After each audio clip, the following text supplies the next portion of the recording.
Hoje, 14 de novembro, é o Dia Mundial do Diabetes. É um alerta porque a estimativa de que 16 milhões de brasileiros tenham a doença e nem a metade sabe disso.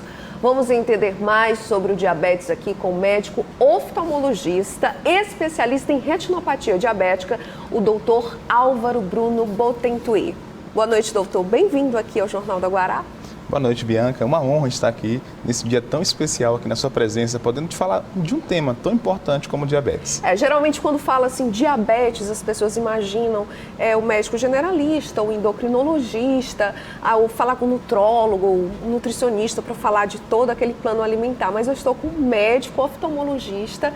Por que o médico oftalmologista hoje? Porque a gente quer focar nas consequências do diabetes, que um deles pode levar até a cegueira, né, doutor? Perfeitamente, Bianca. Excelente explanação, clareza pura. Bom, em relação ao diabetes, nós temos que hoje no nosso país já é a principal causa de cegueira entre 20 anos de idade a 70 anos de idade. Então, nessa faixa etária, de 20 a 70 anos, o diabetes é o que mais impacta e causa transtornos visuais nos nossos pacientes. Por isso, o meu objetivo de estudo hoje, meu trabalho, minha linha de pesquisa como professor universitário na UFMA é sobre diabetes, devido a essa importância, a esse impacto que ocorre na vida das pessoas. Doutor, eu gosto de focar nas complicações, né, das consequências, porque muita gente às vezes não leva a sério o nível de glicose elevado, a resistência à insulina, a produção insuficiente aí de insulina, e não se liga nas consequências disso. Além da retinopatia, quais são as outras complicações? Bom, tem diversas complicações em relação à nossa visão. Eu costumo classificar até em 5, digamos, né? Algumas alterações que podem causadas pelo diabetes. Então, como é que nossos olhos sofrem? Nossos olhos funcionam como, na verdade, se fossem canos transportando líquido, que no caso seria o sangue. E esse excesso de açúcar no sangue, Bianca, é que vai gerar como se fosse um ácido, uma corrosão nas artérias, levando a graves comprometimentos, como sangramentos e vazamentos no fundo do olho.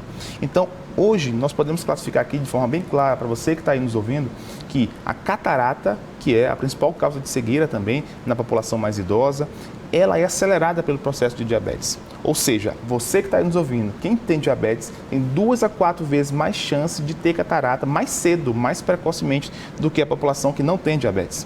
Além disso, o diabetes causa alterações visuais, oscilações. Se você que está aí ouvindo, e entenda que qualquer oscilação, turvação, seja para longe ou para perto, de modo súbito, pode ser causado por uma oscilação na glicemia, no açúcar do sangue. Causa também esse transtorno visual. Além disso, pode causar glaucoma, um tipo de glaucoma muito específico, chamado glaucoma neovascular. Ou seja, um aumento da pressão do olho muito absurda, que gera dor na sua visão e baixa de visão também. Pode gerar também, Bianca, de modo muito didaticamente explicando, uma coisa chamada de estrabismo, que é o olho ficar desviado de modo agudo. Ou seja, você que está aí, de repente acorda e você começa a ver 2 objetos. Você olha uma caneca no seu café e ela está aparecendo como se fossem 2, uma diplopia, o olho entortou. Isso acontece devido a altos picos de glicemia, que pode gerar também essa alteração de desvio nos olhos. Quando ocorre a baixa da glicemia e o controle dessa doença, o olho tende a voltar à posição normal. E claro que deve ser relembrado aqui, eu tenho feito ações sociais a semana toda e explico, reitero, que a prevenção da retinopatia diabética, como você bem anunciou aqui, é o nosso grande objetivo, que é a doença do fundo do olho, que é a retina, que é a parte nervosa do olho, que é a principal causa de cegueira nessa população que eu falei. Doutor, aí nesse caso, um paciente que tem diabetes, o nível de glicemia está descontrolado, Perfeito. Aí pode levar a essas complicações. Perfeito. Mas uma pessoa que ainda não procurou o médico, quais são os sintomas assim que podem ser indicativos suspeitos de diabetes? Perfeito, Bianca. Essa é uma pergunta muito clássica. Os 4 P's, né? Os 4 P's, né? Então, assim, é muito bom. Então, você que está aí nos ouvindo, não espere aparecer um sintoma, porque até 50% da retina estar comprometida, você não vai apresentar sintoma nenhum. Então, as doenças mais perigosas que existem hoje na medicina, não só na nossa área de oftalmologia, são as doenças silenciosas. E para o diabetes em geral? Em relação ao diabetes em geral, você sente mais sede. Você vai sentindo mais sede, você vai sentindo mais fome e você vai sentindo mais, digamos, um volume de urina cada vez maior. E a perda de peso também? E a perda de peso vem associada. Então, se você que está aí, em relação ao diabetes, está sentindo mais sede do que o normal, está sentindo mais fome do que o habitual.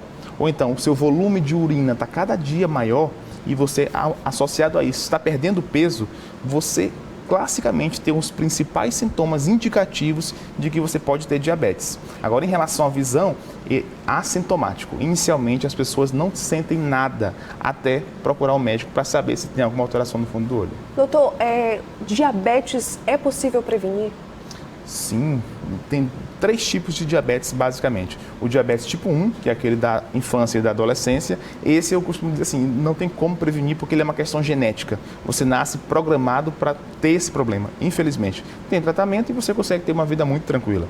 O diabetes tipo 2 é um diabetes da fase adulta, da nossa fase de vida. Então, é um diabetes que está associado com os maus hábitos alimentares, sedentarismo e obesidade. Então, esse sim, ele consegue ser prevenido, ele consegue ser diminuído, essas consequências dele. Como? Com o controle adequado da doença, com acompanhamento médico e multidisciplinar. E ainda o terceiro tipo, que é o diabetes gestacional. Você que está aí nos ouvindo, que pretende engravidar ou que está grávida nesse momento, tenha muito cuidado. Faça o exame da glicemia uma vez a cada trimestre para rastrear se você tem diabetes gestacional.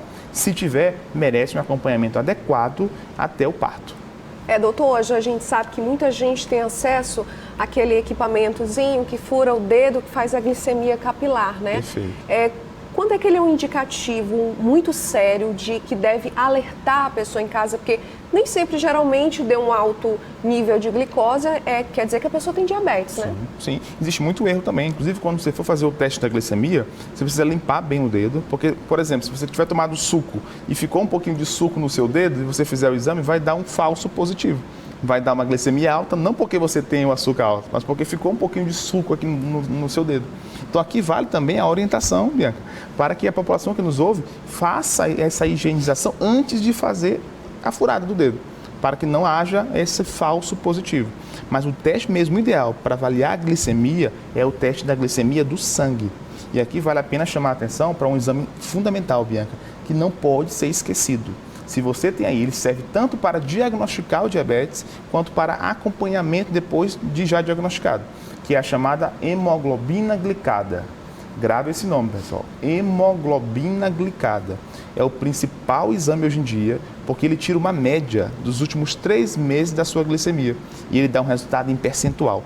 Então, para quem não é diabético, ele dá abaixo de 6,5. Tem muita gente que começa a se prevenir em casa, vai fazer o exame de sangue no dia seguinte, passa 2 dias aí numa dieta, né? Exatamente, para evitar esse tipo de coisa. Não, eu vou fazer exame amanhã, hoje eu vou me alimentar bem, vou usar o remédio e na hora dá abaixo. Aí não, esse exame ele consegue evitar esse tipo de problema.